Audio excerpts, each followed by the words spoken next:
पर ध्यान मत दीजिए, कार्य का परिणाम क्या हो रहा है उस पर ध्यान दीजिए। डॉक्टर साहब चीरा लगाते हैं, चोर भी चीरा लगाता है ना। चोर चोरी करने आता है, वो भी चाकू से चीरा लगाता है, डॉक्टर भी चीरा लगाते हैं। दोनों का कार्य एक जैसा है, लेकिन दोनों का परिणाम अलग अलग है।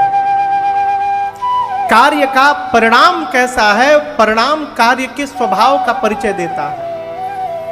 अहिल्या जी कहती है, प्रभु मेरे पति ने मुझे श्राप नहीं दिया, आज पता चला है। आज तक मैं भी जानती रही कि श्राप मिला नाथ, लेकिन अब पता चला वो श्राप नहीं था, वो अहिल्या के उद्धार का मार्ग था। यदि श्राप न मिला होता तो रघुनाथ का दर्शन भी नहीं मिला होता। मेरे पति ने मेरा उद्धार करा दिया। एक वरदान दीजिए, जिस प्रकार भंवरा कमल के पुष्प की ओर मंडराता है, आज के बाद मेरा मन आपके चरणों की ओर मंडराता रहे, चरणों में लगा रहे, इसके अलावा कुछ नहीं चाहिए। प्रभु आज मैं शिव जी से भी अधिक भाग्यशाली हूं। राम जी बोले कैसे? अहिल्या जी कहती, प्रभु गंगा आपके पांव से निकली है, चरण से, यानी गंगा आपके चरण की चरणामृत है। शंकर के सिर पे तो आपके चरण का चरणामृत चढ़ा, लेकिन अहिल्या के सिर पर रघुनाथ का चरण ही चढ़ गया। अब इससे अधिक सौभाग्यशाली कौन होगा? है? मनचाहा वरदान अहिल्या जी को प्राप्त हुआ। बार बार प्रभु के चरणों में दंडवत करती हैं और उसके बाद अपने पति गौतम ऋषि के साथ उनके लोक चली गई। यहाँ पर गोस्वामी तुलसीदास जी अपना निर्णय सुनाते हैं। अस प्रभु दीन बंधु हरि कारण रहित दया, तुलसीदास सठते ही भजो छाड़ी कपट जंजाल। गोस्वामी जी कहते हैं, संसार में बिना कारण कृपा करने वाला कौन है? बात थोड़ी कड़वी है, लेकिन 100% सत्य है। बोले बोले घर में, परिवार में जितने लोग लगे हुए हैं माई बाप, वो तभी तक लगे हैं जब तक उनका स्वार्थ चल रहा है। क्षमा करिएगा, जिस दिन स्वार्थ पूरा भया, दिया लेके ढूंढने से दिखाई देने वाले नहीं है।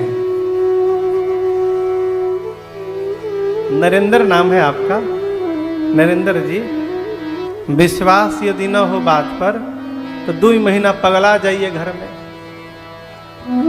2 महीना पागल होने का नाटक करिए, करिए बस। 2 महीना घर में, चेहरे सामने आ जाएंगे साहब, भ्रम आपका समाप्त हो जाएगा। ये मैं नहीं बोल रहा हूं, पूज्यपाद गोस्वामी तुलसीदास जी कह रहे हैं। संसार में केवल परमात्मा है और दूसरी जन्म देने वाली माँ है, जो बिना स्वार्थ के प्रेम करते। कोई नहीं है, कोई नहीं है। कारण रहित दया। एक राघव जी है जो बिना कारण कृपा करते हैं। गोस्वामी जी कहते हैं अपने आप को तुलसीदास सठ, हे सठ तुलसी तेही भजो छाड़ी कपट जंजाल। कपट जंजाल का त्याग करके भगवान का भजन करिए। कई लोग कहते हैं महाराज अभी से क्यों करना? हमको अब तो नहीं, जब मैं कथा प्रारंभ किया उस समय मेरी अवस्था 25-26 साल की होगी। जो मिलता था कहता था अरे ये कोई अवस्था है, अभी से शुरू। मैं जब त्रस्त हो गया तो एक व्यक्ति ने कहा, तो मैंने पूछा भाई साहब कब से करनी चाहिए? तो बोले 60 के बाद। हमने कोई गारंटी है कि तब तक रहना है यहाँ पे? कोई एग्रीमेंट हुआ है का? है? धरती पर केवल एक परीक्षित जी महाराज थे जो दावे के साथ बोल सकते थे कि हम आने वाले 7 दिनों तक जीवित रहेंगे। इकलौते परीक्षित जी जिनको पता था कि 7 दिन बाद मरना है। उनके अलावा कोई दावा नहीं कर सकता कि हम कल तक रहेंगे। रह गए तो ऊपर वाले की कृपा है।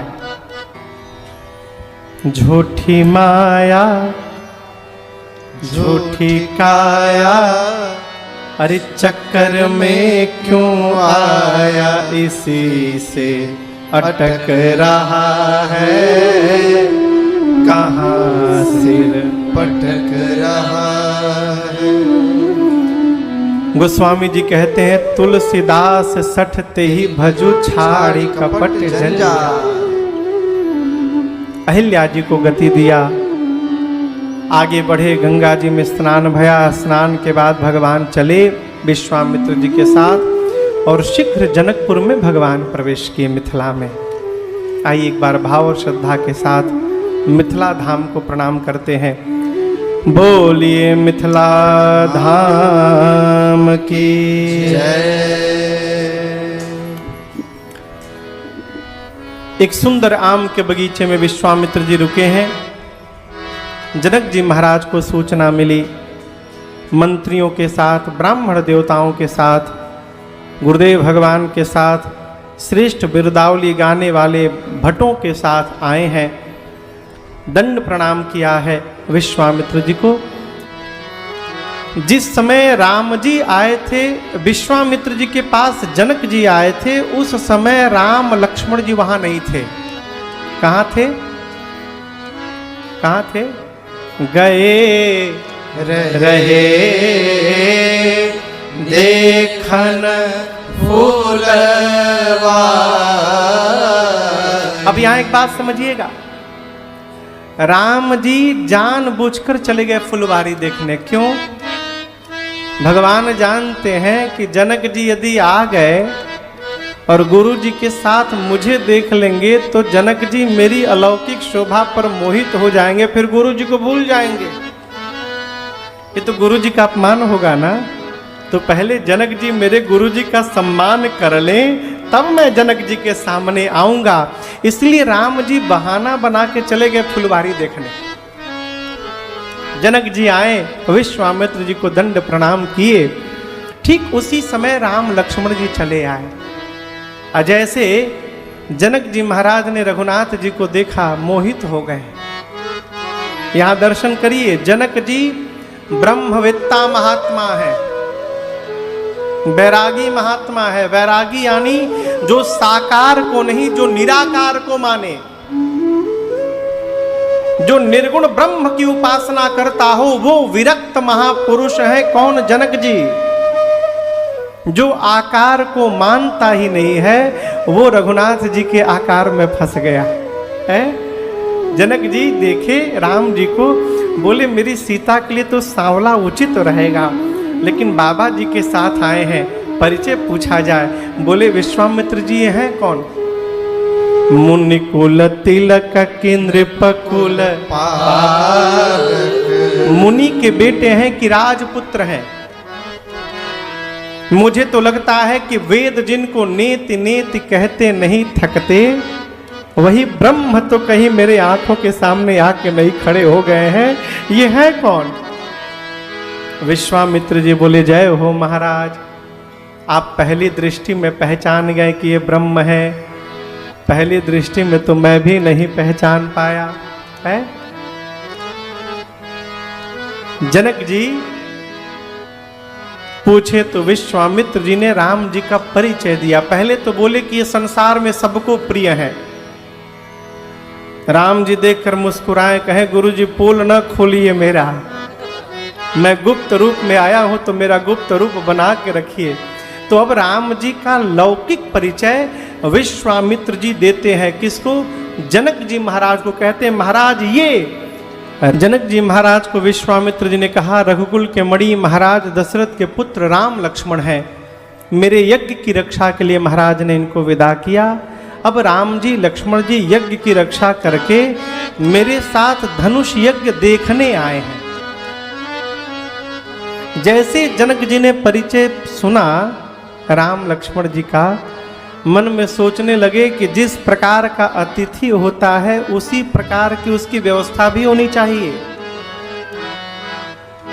एक ही व्यवस्था में आप सबको नहीं रख सकते। जिस प्रकार एक ही मंत्र से सभी देवताओं की पूजा नहीं होती, उसी प्रकार एक ही व्यवस्था में सारे अतिथि नहीं रह सकते। तस्य पूजा चाहिए जस देवता। अस्तु राम लक्ष्मण जी को विश्वामित्र जी के साथ ले जाकर और मिथिला के सबसे सुंदर घर में, महात्मा तो कहते हैं उस घर का नाम ही सुंदर सदन था, और वो मेरी सीता मैया का अपना निज महल था। सीता मैया के महल का नाम था सुंदर सदन। विशेषता क्या थी? सुखद सब काला। किसी भी समय चले जाइए उस घर में केवल सुख मिलता था। व्यवहारिक रूप से देखा जाए तो गर्मी से बचने के लिए एसी भी लगा था, उस समय का जो एयर कंडीशन हो। जाड़े से बचने के लिए हीटर की भी व्यवस्था थी। किसी भी समय रहने वाले को कष्ट होने वाला नहीं था। ले जाकर राम लक्ष्मण विश्वामित्र जी को जनक जी ने उसी महल में बास दिया। सीता मैया अपनी मां सुनैना जी के पास चली गई। दोपहर में भोजन, सायंकाल रघुनाथ जी ने लक्ष्मण जी के भाव को जानकर आज्ञा लेकर नगर भ्रमण की रचना बनाई। गुरु आज्ञा से भगवान नगर भ्रमण देखने गए। नगर भ्रमण के दौरान सखियों ने, मिथिला की सखियों ने, माताओं ने रघुनाथ जी के अलौकिक सौंदर्य का दर्शन किया है। प्रभु बच्चों के साथ धनुष यज्ञशाले का दर्शन करते हैं। दर्शन करके गुरु जी के पास लौटे। रात्रि में शयन भया। सबसे पहले राम जी सोने गए, गुरु जी सोने गए। गुरु जी सोने गए तो लगे चरण चापन दो भाई। चरण चापन दो भाई, इसका मतलब समझ रहे हैं? हाँ, कौन दबा रहा है? राम लक्ष्मण जी। किसका दबा रहे हैं? गुरु जी का। अब आगे सुनिए। बार बार मुनि अज्ञा दीन्हि। कितनी बार? बार बार मतलब कई बार। तब रघुबर जाए शयन तब की। आजकल यदि चेला गोड़ दबावे तो चेला के मन में रहता कब गुरु जी बोल दे बस हो गया, बंद करो।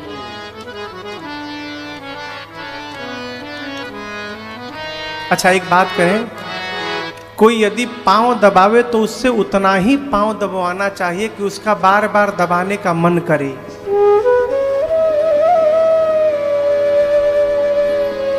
बहुत पहले की एक बात बताऊं, मेरे घर में अखंड पाठ चल रहा था कलकत्ता।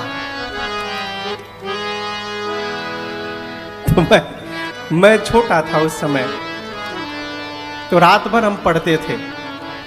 पढ़ने वाले बहुत सारे लोग रहते थे, तो उसमें मैं भी ढोलक, अपना छोटा सा ढोलक लेके मैं बजाता था, मैं भी गाता था। तो एक महात्मा जी आए थे। वो जब रात को 10 बजे सोने गए तो पिताजी ने कहा मेरे बड़े भैया को कि मुन्ना जाओ महात्मा जी का पांव दबाओ। तो भैया उनका पांव दबाने लगे।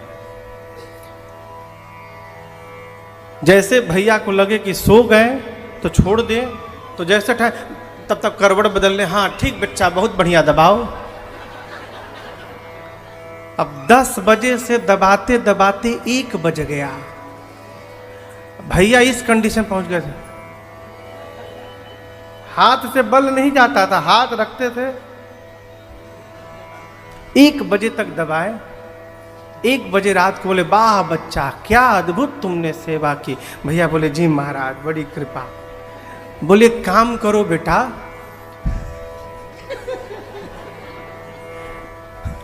बोले सरसों तेल गरम करके लाओ।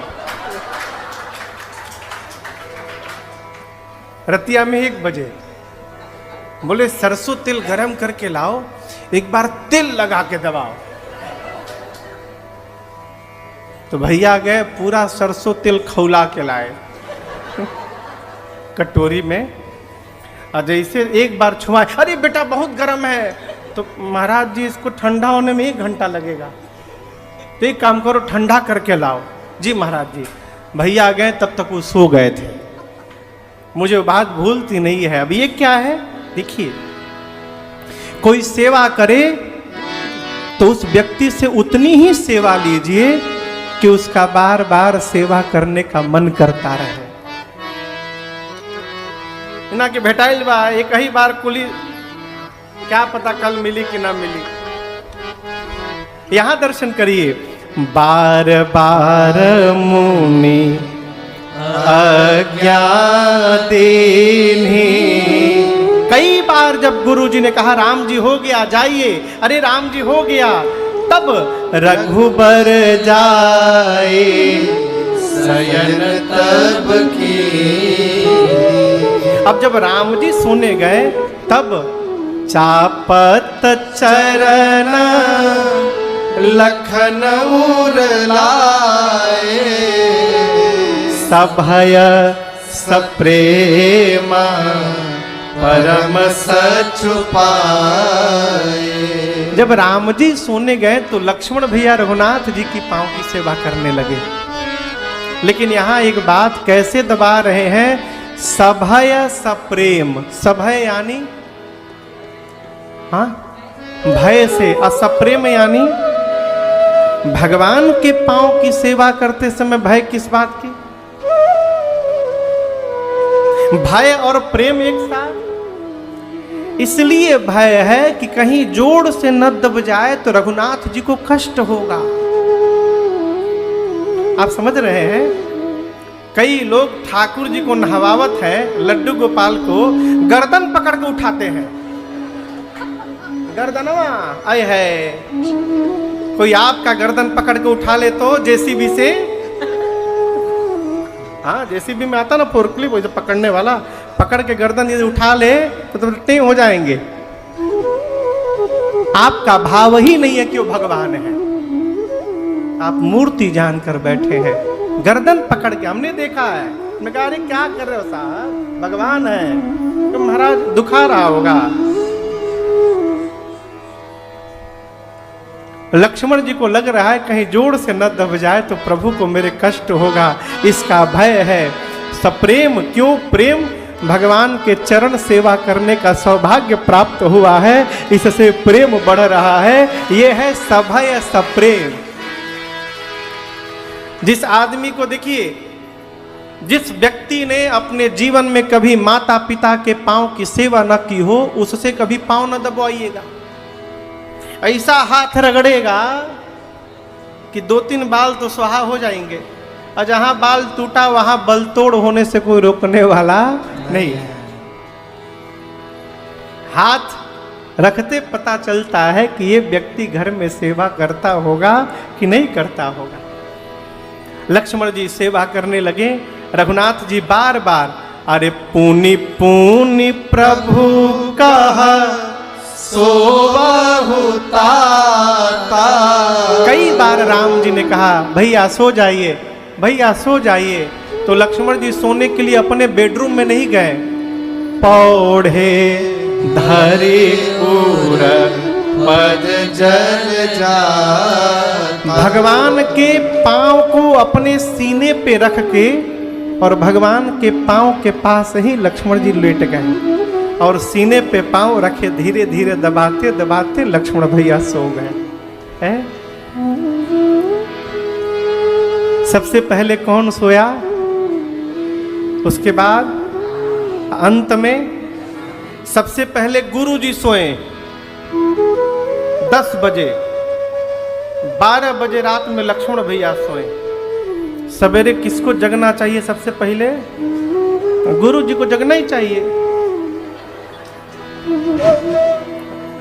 ना। गुरु जी को, गुरु जी कई लोग बोल रहे हैं गुरु जी जगे, चाय वाय बना के ले जाए राम जी लक्ष्मण जी के पास कि चला उठा पिया।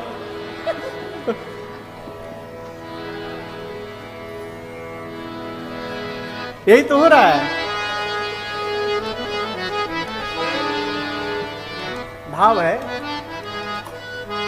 महापुरुषों का अलग अलग चिंता। उठे लखन है, इसको लेकर कहते सोए नहीं।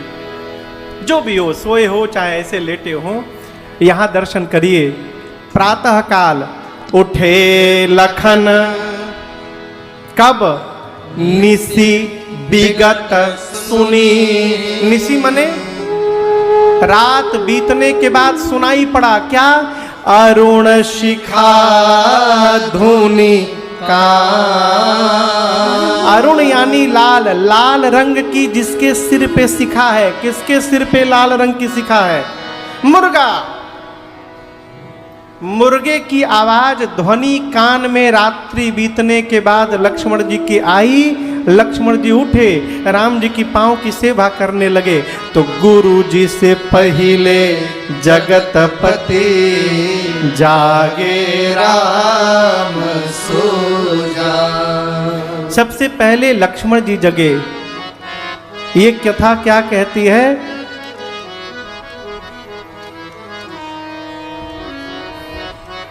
आगे बढ़ने वाले को जगाना नहीं पड़ता, पढ़ने वाले को जगाना नहीं पड़ता है। और जिसको जगाना पड़ रहा है, बाबू उठ पढ़ लो, वो पढ़ गया। जिसको जगाना पड़ रहा है, बाबू उठो, वो पढ़ गया। आप व्यर्थ में प्रयास कर रहे हैं। लक्ष्मण जी स्वतः जगे, रघुनाथ जी की सेवा किए, राम जी जगे, दोनों भैया मिलकर गुरु जी की सेवा किए। गुरु जी जगे, प्रातः क्रिया से निवृत्त भय। राम जी सोचे गुरु जी पूजन करेंगे तो पुष्प दल लगेगा। अस्तु गुरु जी ने नहीं कहा, राम जी स्वयं गुरु जी के पास गए, अनुमति मांगे। राम जी लक्ष्मण जी गुरु आज्ञा प्राप्त करके जनक जी महाराज के नगर में स्थित पुष्प वाटिका में प्रभु पुष्प लेने गए। देखिए, किसी भी व्यक्ति की यदि जीवन का पता लगाना हो ना, तो उसके घर को देखिए।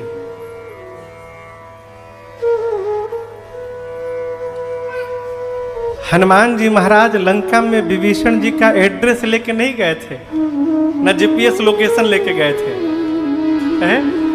हनुमान जी को विभीषण जी कैसे भेटा गए? घर देखकर। भवन एक पुनि दीख सुहावा, क्यों?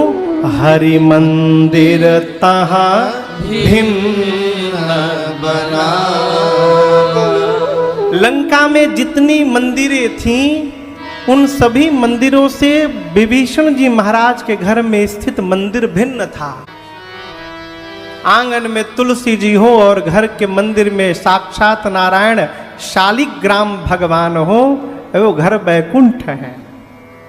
मैंने एक पुस्तक में पढ़ा, पूजा पाठ मीमांसा, उसमें मैंने पढ़ा है कि जिस घर में शालिग्राम भगवान, कितना 12 योजन मतलब कितना होता है?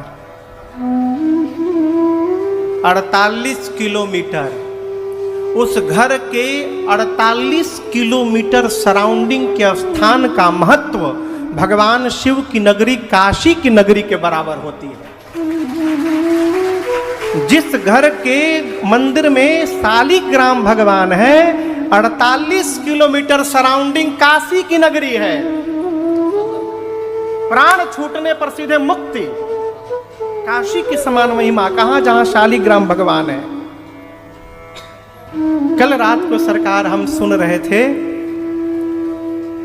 जिसके गले में कंठी है, तुलसी जी की कंठी, कंठी हो जिसके गले में, यदि कंठी के साथ व्यक्ति स्नान कर रहा है और सिर का जल गले की कंठी को स्पर्श करके शरीर को स्पर्श कर रहा हो जल, तो उस व्यक्ति को धरती पर जितने तीर्थ हैं सभी तीर्थों में स्नान करने का एक साथ फल प्राप्त होता है। जिसके गले में कंठी है, तुलसी जी की कंठी, घर में आप भगवान को भोग लगाते हैं तो तुलसी दल डालते हैं ना, कहिए क्यों बिना तुलसी का भोग नहीं लगेगा? जीव जब भगवान के पास जाता है तो भगवान ये भी नहीं देखते कि इसने पाप किया है कि इसने पुण्य किया है, इसमें गुण है कि इसमें दोष है। भगवान उसको अपना प्रसाद समझ के स्वीकार कर लेते हैं। ये तुलसी की महिमा है। कई लोग सोचते हैं कि हम रुद्राक्ष पहन लिए तो हम तुलसी नहीं पहन सकते। अभी इस पर भी कल चर्चा हम लोग कर रहे थे रात को। ये कहीं नहीं लिखा है कि जो रुद्राक्ष धारण कर लिया वो तुलसी नहीं पहन सकता है बाबू।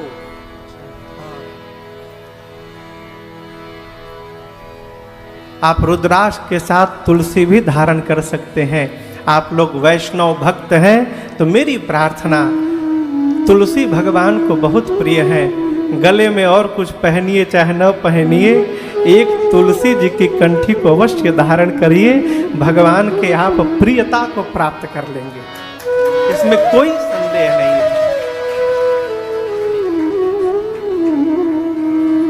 विभीषण जी के आंगन में तुलसी जी का विरवा देखा हनुमान जी ने, समझ गए कि भगवान के भक्त का घर है। जिस प्रकार का हमारा जीवन होता है उस प्रकार का हमारा वातावरण और परिवेश होता है। जनक जी महाराज का जीवन उनके राज्य में दिखाई पड़ता है। इस पुष्प वाटिका का दर्शन करने से जनक जी के जीवन का पता चलता है।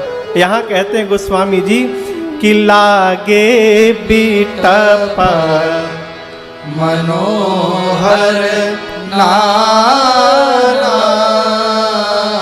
बरन परन बर बेली पिताना।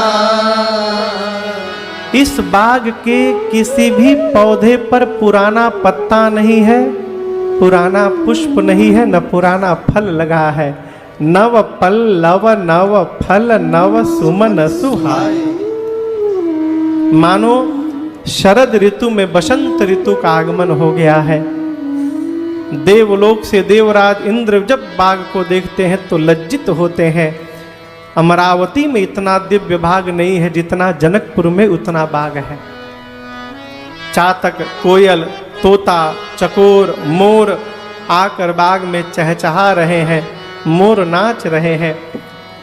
बगीचे के बीच में एक सरोवर है, सरोवर के बगल में मां पार्वती जी का भव्य मंदिर बना है। राम जी बाग में आए, आकर मालियों से पहले अनुमति प्राप्त किए। चहु दिशि चितई पूछ मालीगन, लगे लेन दल फूल मुदित मन। भगवान पुष्पदल लेने लगे। ठीक उसी समय मेरी माँ सीता जी वहाँ सखियों के साथ पूजा करने आती हैं। यहाँ दर्शन करिए, आई नहीं है, आई नहीं है, फिर भेजी गई है। आपके बात समझ में आ रही है? सीता जी आई नहीं है, भेजी गई है। किसने भेजा? गिरजा पूजन जननी पठाई। सीता जी की मैया सुनैना जी ने सीता जी को भेजा, जाओ पार्वती जी की पूजा करके आओ। कई लोग मिलते कहते महाराज हमार लड़का जो है ना महाराज भगवान को नहीं मानता, हम क्या करें? हम क्या बताएं क्या करें? यदि हमारी संतान भगवान से दूर हो गई है तो अपराधी संतान नहीं है, अपराधी हम हैं। हमने अपने बच्चों को कभी जीवन में भगवान से जोड़ा ही नहीं। और ये बड़े होने का काम नहीं, ये बचपन का व्यवहार है। हमारे महाराज जी कहा करते बाबूजी बचपन में यदि भजन प्रारंभ नहीं हुआ तो 55 के बाद भजन होने वाला नहीं है। 55 के बाद वही करेगा जो बचपन से कर रहा है। ये माता पिता का कर्तव्य है कि बच्चों को बचपन से भगवान से, अपनी संस्कृति से, अपनी सभ्यता से, अपने आराध्य से जोड़े रखे। यहाँ दर्शन करिए, गिरिजा पूजन जननी पठाई, सिया मांग रही। गाइए गाइए, क्यों चुप हो गए? या माँ भवानी के मंदिर में गई, जाकर कैसे पूजन किया? पूजा की अधिक अनुरागा।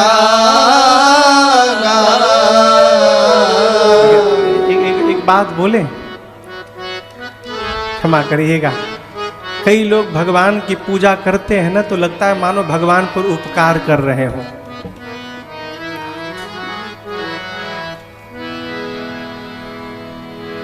पांच किलो की चांदी की मुकुट चढ़ाया हूं। किसको? शंकर भगवान को। अरे जिसका पूरा शरीर चांदी जैसा है उसको तुम क्या 5 किलो का मुकुट चढ़ाओगे? अब तुम लेके आए थे क्या कि चढ़ा दिए? लेके आए थे, उसी का दिया उसी को चढ़ा के अभिमान पाल के बैठे हो, मैंने चढ़ाया है? भगवान हमारे इस सामान के नहीं भूखे हैं, भगवान हमारे भाव के भूखे हैं। क्षमा करिएगा, आदमी भोग भी भगवान के भाव से नहीं लगाता, अपनी जिह्वा के भाव से लगाता है। कलकत्ता में पोस्ता में एक पंचमुखी हनुमान जी का मंदिर है। एक बार मैं किसी काम से वहां गया था, तो मंगलवार का दिन मैं सोचा आया हूं, हनुमान जी महाराज हैं, दर्शन कर लूं। तो मैं उनके सामने खड़ा होकर श्री हनुमान चालीसा पढ़ रहा था। तब तक एक सेठ जी आए और 2 किलो का लगभग लड्डू का एक डब्बा होगा, उसमें 2 किलो लड्डू थे। तो मंगलवार को अपार भीड़, पंडित जी के पास कहाँ टाइम की, जाकर डब्बा लेके हनुमान जी के पास चाय निकाल के चढ़ावे, फूल रखें, बहुत भीड़ थी। तो जैसे सेठ जी दिए, वो ढक्कन खोले, पंडित जी हनुमान जी पर झटकारे, तो 2 किलो में से तो 1.25 किलो हनुमान जी ले गए। अब गिनती से 5-6 लड्डू बच गए डब्बे में। पुजारी जी बंद करके डब्बा दिए, सेठ जी शुरू, सब ले लिया। 2 किलो लाया था घर ले जाने के लिए, सब ले लिया। हनुमान जी खाएंगे, हनुमान जी खाएंगे वो। अब मैं सोचूं, ये कह रहा है हनुमान जी खाएंगे, अरे जब खाएंगे नहीं तो तू लाया क्यों? मतलब आदमी ये चाहता है कि भगवान खाएं ना, खाली देखें, खाएं हम। ये क्या है? वो भगवान आपके लड्डू के नहीं भूखे हैं, भगवान हमारे भाव के भूखे हैं। शबरी ने तो कहते हैं जूठा बेर खिलाया था हो, भगवान उसको खा गए। यहां दर्शन करिए, सीता जी ने कैसे पूजन किया। पूजा की अधिक अनुरागा,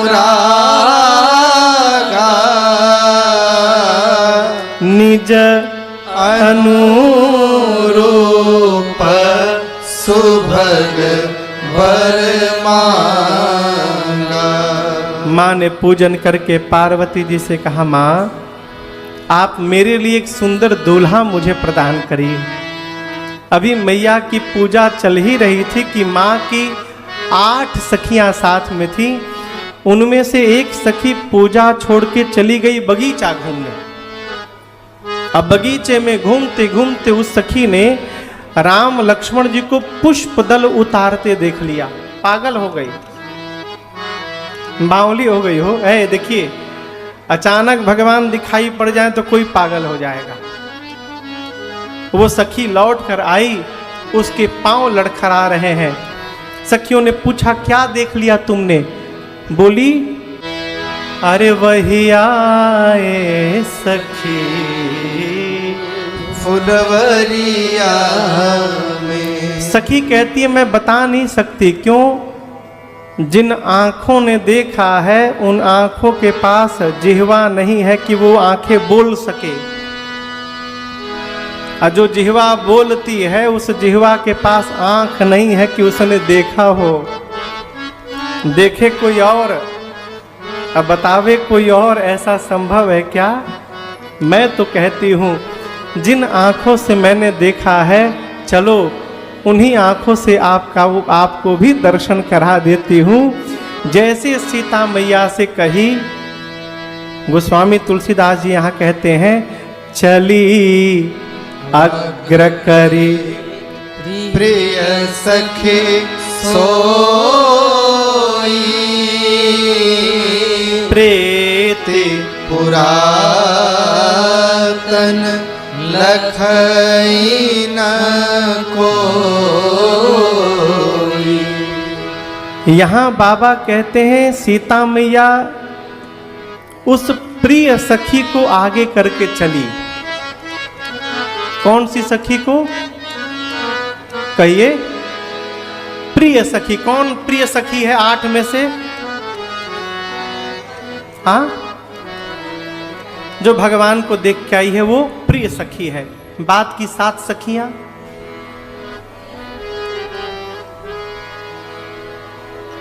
कहिए कहिए, फंस गए ना?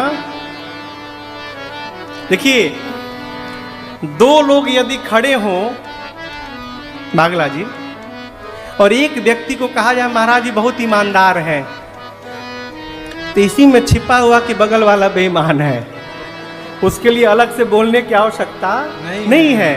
हम लोग तो घूमते रहते हैं, घरों में जाते हैं, लोग जिसके घर में 2-3 बच्चे हैं, सारे बच्चे आते हैं तो माता पिता कहते हैं महाराज ये जो छोटका है बहुत तेज है, तो इसका मतलब बड़का भोंदू है। हमको बहुत बुरा लगता है। कभी भी 2 बच्चों में से किसी एक बच्चे की प्रशंसा मत करिएगा, इसका दूसरे बच्चे के मन पर बहुत बुरा असर पड़ता है, वो भले न बोले। आप एक की प्रशंसा कर रहे हैं, एक की प्रशंसा में ही दूसरे की निंदा छिपी है, उसके लिए अलग से बोलने की आवश्यकता नहीं है। ये बहुत सीधा है, मतलब बगल वाला उदंड है। महाराज हम चोरी नहीं करते, इसका मतलब हमको छोड़ के सब चोरी करते हैं। आप समझ रहे हैं? यहां चली अग्र करी प्रिय सखी सोई, अर्थात जो राम जी को देख कर आई है वो प्रिय सखी है। इसके अलावा जो 7 सखियां हैं आज उतनी प्रिय नहीं है जितनी प्रिय ये है। क्यों प्रिय है? कहिए कहिए, बागला जी क्यों प्रिय है?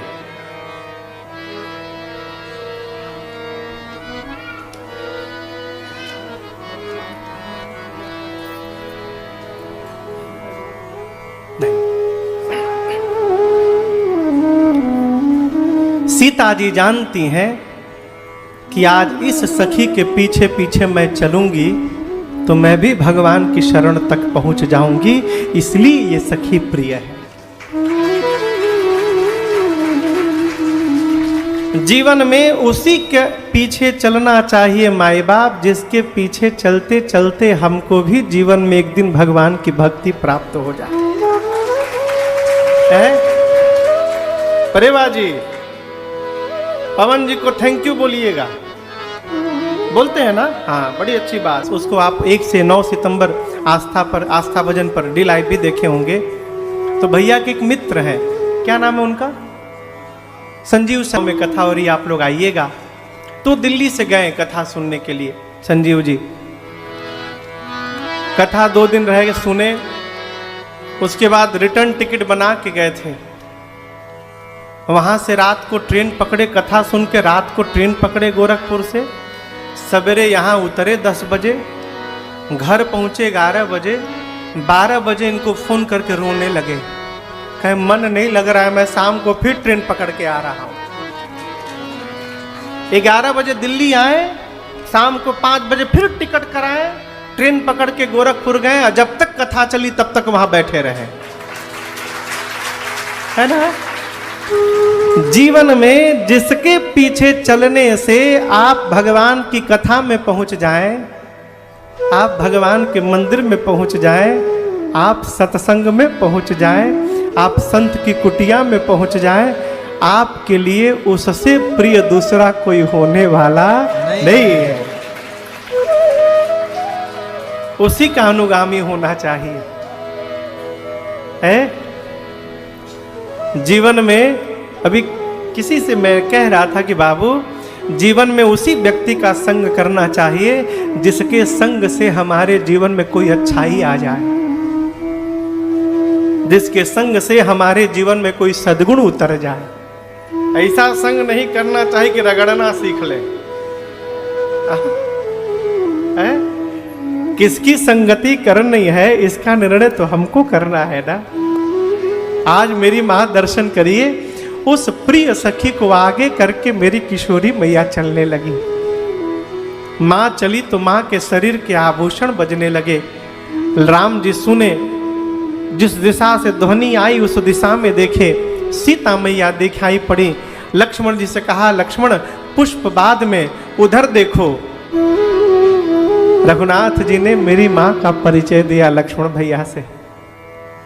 अभी दोनों भैया आपस में वार्ता कर ही रहे थे कि जो सखी मेरे प्रभु को देख कर गई थी, एक लता की आड़ में आकर उस सखी ने मेरी किशोरी मैया को मेरे प्रभु का दर्शन कराया।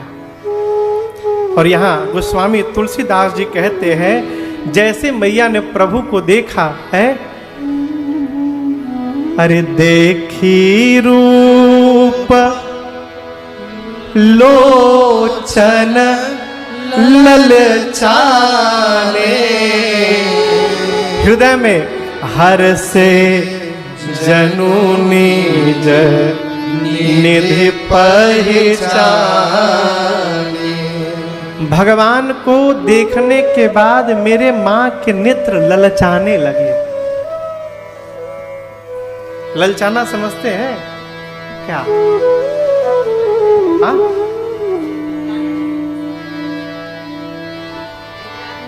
बिलाने लगे? ना ना ना, ललचाना समझते हैं? मुंह में पानी आ गया?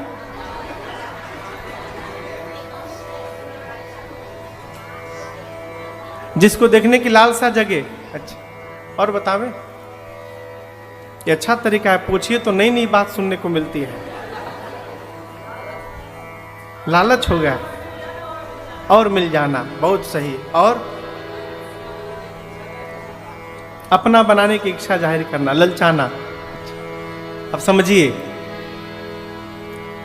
आप में से कितने लोग को डायबिटीज है?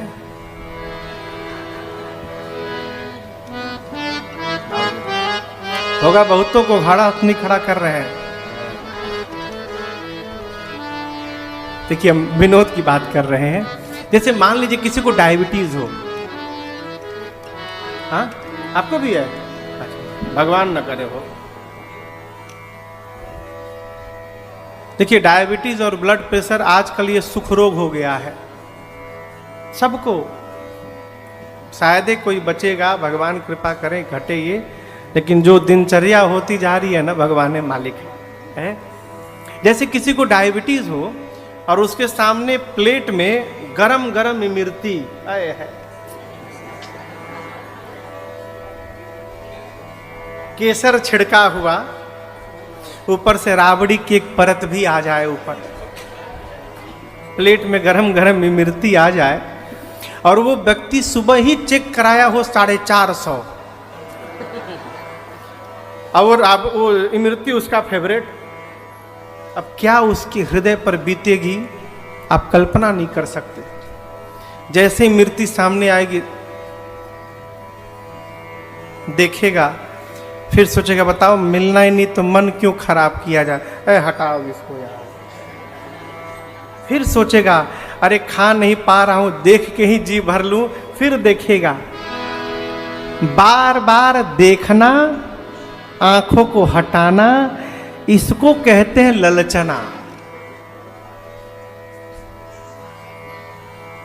पाने की इच्छा हो लेकिन पा नहीं पा रहे हैं, मन में चाह बढ़ती जा रही है, इसको कहते हैं ललचना, लालच, ललचना।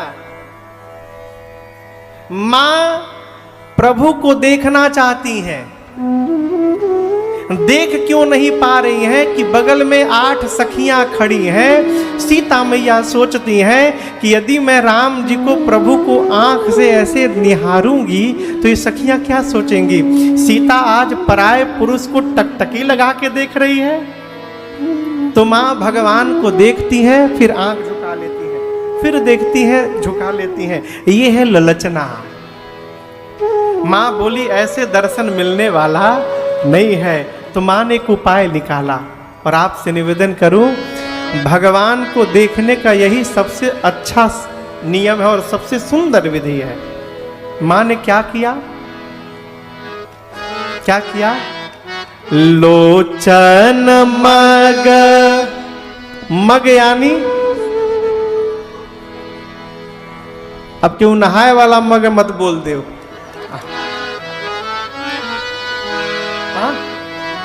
ना, मग मतलब रास्ता, मार्ग, मार्ग का मग बना। लोचन मग राम ही उर आनी। मां ने नेत्र के रास्ते से भगवान के स्वरूप को उठाया, नेत्र के रास्ते से प्रवेश कराया और हृदय के सिंहासन पर लाकर बिठा दिया। कहां से प्रवेश कराया? हाँ? आंख से। आंख का गेट क्या है? पलक। पलक ही बंद होता है ना आंख पर, तो ये गेट है। मां भगवान को भीतर तो बिठा दी, फिर सोचने लगी यदि गेट खुला रही गया तो भाग लेंगे, तो गेट बंद करो। पहले लोचन मग राम ही उर आनी, उसके बाद दीन है पलक कपाट सयानी। भगवान को हृदय में बिठाकर मां ने पलकों को बंद करके और हृदय में बैठे भगवान का दर्शन करने लगी निहारने। अब सखियों का कोई भय नहीं। ये कथा कहती है मंदिर में जाइए तो इतना भगवान को देख लीजिए साहब कि भगवान आंखों में छप जाएं। और उसके बाद जब आप घर जाएं ना, और घर भी जाकर यदि आंख बंद करें और मंदिर में बैठे भगवान का दर्शन होने लगे तो समझिए आज आपने ठीक से दर्शन किया है। छप जाए। आपको एक मैं फिजिक्स की बात बताऊं। अब तो खैर मोबाइल आ गया, निगेटिव का काम ही समाप्त हो गया। पहले रील से फोटो खींचा जाता था। एक उसके एक कोडैक का रील आता था, उसमें 32 या 36 फोटो निकलते थे। 36, हाँ, और 1-2 एक्स्ट्रा भी होता था। हाँ, तो कई आदमी बचा के उसमें से 37-38 फोटो खींच लेते थे। आजकल तो मोबाइल से तो खट खट खट खट, उस बार कोई खटखट नहीं करता था, बहुत संभाल के फोटो खींचते थे। फोटो खींचने के बाद उसको धुलाई में भेजा जाता था, तो उसका एक निगेटिव बनता था और उसका एक पॉजिटिव बनता था। मैं वैज्ञानिक स्तर पे बात कर रहा हूं आपसे। आज भी किसी फोटो के निगेटिव को लीजिएगा, मोबाइल में कई ऐप हैं फोटो का पॉजिटिव का निगेटिव बना देते हैं। ठीक, आप किसी मोबाइल में किसी फोटो का निगेटिव लीजिए। अच्छा बताइए, निगेटिव में पता चलता है किसका फोटो है, किस रंग का कुर्ता पहने हैं, उसमें केवल काला काला सफेद दिखता है बस। आप मोबाइल में निगेटिव लीजिएगा और उस चेहरे में कोई एक पॉइंट निर्धारित कर लीजिए, नाक कर लीजिए, यहाँ कर लीजिए, आंख कर लीजिए, किसी एक पॉइंट पर 1 मिनट तक टकटकी लगा कर देखिए।